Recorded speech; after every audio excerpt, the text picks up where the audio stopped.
कैसे हैं आप मेरे फेसबुक और यूट्यूब चैनल पे खुश आपका। आज हम डिस्कस करेंगे न्यू इमिग्रेशन रूल्स जो हमारी मैडम शबाना महमूद ने जो आज कैबिनेट में डिस्कस किए हैं। तो ये वाइट पेपर है, लेकिन मोस्ट प्रॉब्ली यही पेपर आपका अप्रूव होगा, क्योंकि ये वही सारे काम कर है जो अपोजिशन करना चाहती थी और हुकूमत पर भी इनकी जानी, मैं आपको एडवांस बता रहा हूँ। खैर टॉपिक पे आते हैं। तो मोस्ट प्रॉब्ली यही अप्रूव होंगे, कुछ थोड़े बहुत ऊपर नीचे होंगे। कल होप्स हो कि अल्लाह सारे मामला अच्छे करे। तो मैडम ने ये बात की कि स्टार्ट उसने किया कि इस कंट्री में जो भी आता है तो उसके लिए हम लोग नेशनलिटी देते हैं, वो एक प्रिविलेज है, just like as they are following the our Arab ममालिक्स। हम लोग को आपको लिख के नहीं देते कि हम आपको नेशनलिटी देंगे, हम देते हैं तो ये हमारी मेहरबानी है, लेकिन ये मेहरबानी अब हमारी तरफ से ना आए समझें। ठीक, पहले उसने कहा है कि जी जो भी बंदा आता था 5 साल के बाद उसे सिंपली आई एल आर होता था। ऐसा पहले भी नहीं था, जो भी स्टूडेंट वगैरह आता थे उसे नहीं मिलती थी। ये 2002 के वो ज़माने जब गोली मारी हो पहाड़ पे चढ़ के, ये 2013 की बातें कर रही है।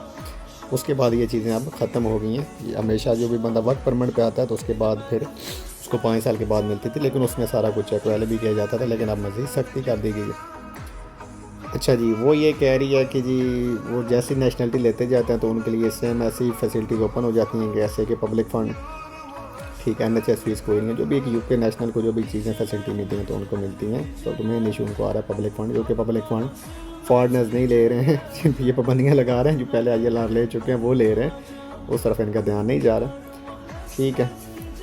अच्छा जी, उनके मुताबिक वो कहते हैं कि 2000 जो ये पिछले 3-4 साल गुजरे हैं, इसमें तकरीबन कोई 16 लाख लोग आए हैं, जिसमें सबसे ज़्यादा पीक 2028 में हमें ILR देनी पड़नी है 4.5 लाख लोगों को। ये मैडम की थोड़ी सी यहाँ पे गलती मैडम कर गई है उनके लिहाज से। जो 2023 में जो लोग आए हैं 5 साल के बाद उन्होंने एग्जैक्टली डिटो कॉपी कर दी है कि 2028 में हमें नेशनलिटी देनी पड़नी है। तो वो 2023 में जो लोग आए वो मोस्टली आए थे स्टूडेंट वीज़े पे, इसलिए कि उन्होंने कहा था कि हम डिपेंडेंट बंद कर रहे हैं। स्टूडेंट वीज़े पे या केयर वालों पे आए थे 2022, 23, 21 में, ये 3 सालों में ठीक हो गया। तो कहते हैं कि हमें सबसे ज़्यादा इनको ILR देनी पड़नी है, तो हम इन पर ये पाबंदियाँ लगा रहे हैं। ठीक है जी, पाबंदियाँ क्या लगा रहे हैं जी? पहला उन्होंने बम फोड़ा है कि आपको 5 साल से 10 साल हो गया जनाब, सत्तू पी के सह जाए, टाइम देखते रहे, अलार्म लगा लें। ठीक है कि अब जनाब इतने दिन रह गए, अब 9 साल 28 दिन रह गए, 9 साल 26 दिन रह गए। ठीक है जी, अब सोने पे सुहागा कि उसके बावजूद उन्होंने 5-6 शराइत रख दी हैं। पहली शराइत सारी साथ साथ चल रही है, लेकिन ये 5 शराइत उन्होंने एक्स्ट्रा रख दी हैं, जो कि पहले भी मौजूद थी, लेकिन अब फिर दोबारा से ये कह रहे हैं कि ये शराइत हैं। शराइत क्या है जी? पहली शर्त यह है कि उस पर कभी किसी तरह का कोई क्रिमिनल रिकॉर्ड ना हो, कोर्ट से उसको किसी तरह की सज़ा ना हुई हो।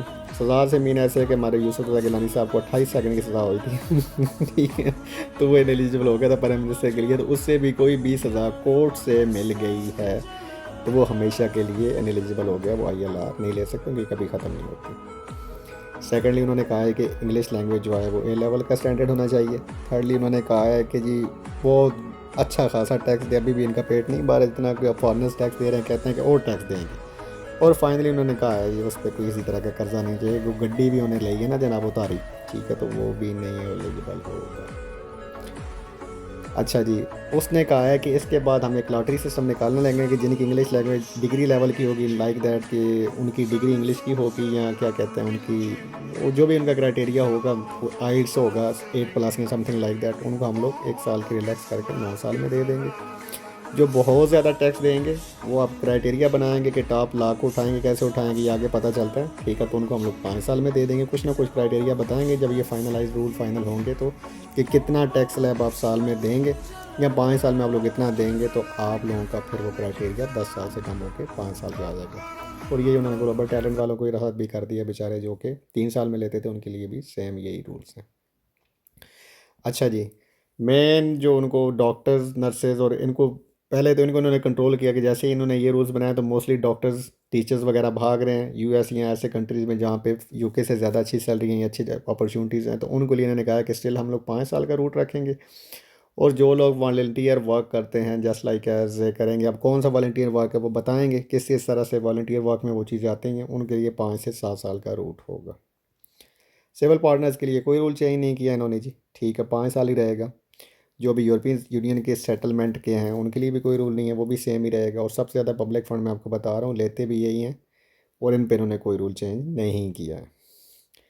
अच्छा जी, बेनिफिट्स पहले तो मुझे समझ नहीं आती है कि इन लोगों को किसने बताया कि जो भी वर्क परमिट पे आता है उनका एक बार BRP पढ़ लेते ना, इतना रोते खपते कोई ना भाई, क्लियरली लिखा होता है not eligible for public fund.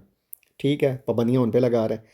अच्छा, वो कुछ सर्टेन क्राइटेरिया होता है जिसमें ह्यूमन राइट बेसिस पे आपको एक्सेप्ट असाइलम कि आप वो क्या कहते हैं पब्लिक फ़ंड के लिए एलिजिबल होते हैं, जैसे कि आपका मेडिकल बेस वीज़ा मिल गया है, कुछ और आपको out of the immigration rule उसमें आपको पब्लिक फ़ंड एलिजिबल होते हैं। जिसने भी 12 महीनों से कम लिए हैं पब्लिक फ़ंड, ठीक है, 5 महीने 6 महीने लिए हैं, उसके लिए जनाब सेटलमेंट 10 साल से बढ़ा के 15 साल है। और जिसने 12 महीनों से ज़्यादा ले लिए हैं, चाहे 13 महीने भी ले लिए हैं, ठीक हो, उसके लिए 20 साल है।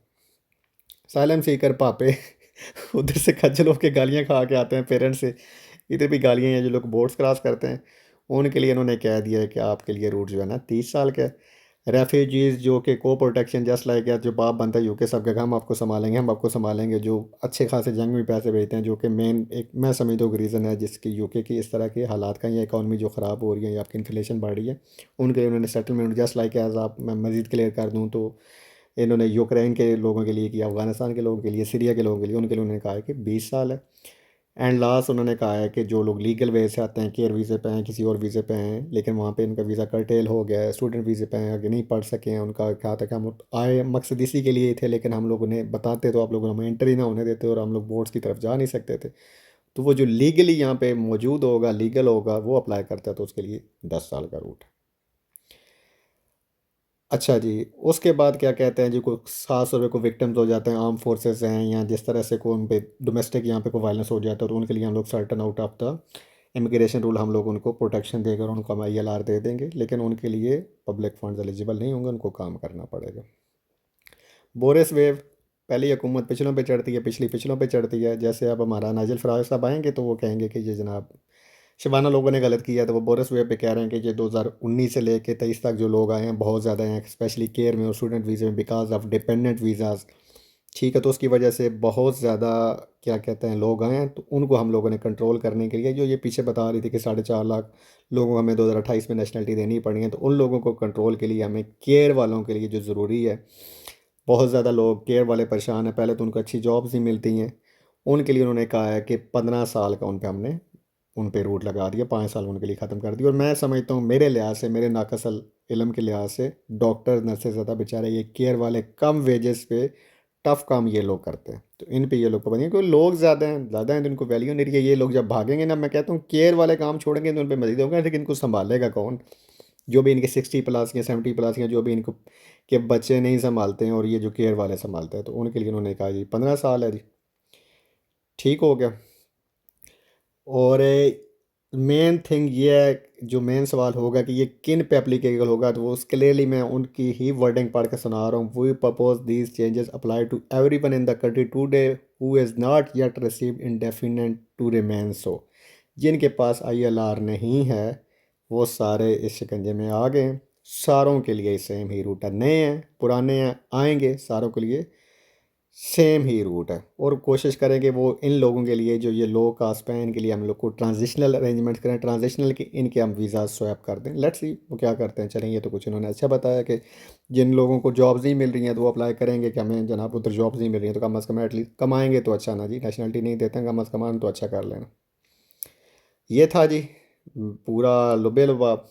क्या इसमें अच्छा है क्या बुरा है, आपने कमेंट सेक्शन में बताना है। मेरे लिए इसमें एक ही पॉजिटिव चीज़ थी कि जो भी केयर पे आए हुए हैं, ठीक है, तो उनके लिए वो एक अच्छा सा ट्रांजिशनल, वो जैसे उन्होंने पीछे लास्ट टाइम पे कहा है, ठीक है, उस पे उन्होंने कहा है कि हम ट्रांजिशनल अरेंजमेंट करेंगे, तो ये एक चीज़ इनमें अच्छी थी। दूसरी चीज़ अच्छी थी कि जो असाइलम सीकर हैं उन पे जो लास्ट टाइम पिछले इससे पिछली उन्होंने जो अनाउंसमेंट की है कि उनको हम लोग खुद वीज़ाज देंगे, आइदर स्टूडेंट का या आइदर उनको वर्क परमिट देंगे कि आप काम करके टैक्सेस दे के सपोर्ट करो, हम पे बर्डन ना बने, उल्टा हमें सपोर्ट करें।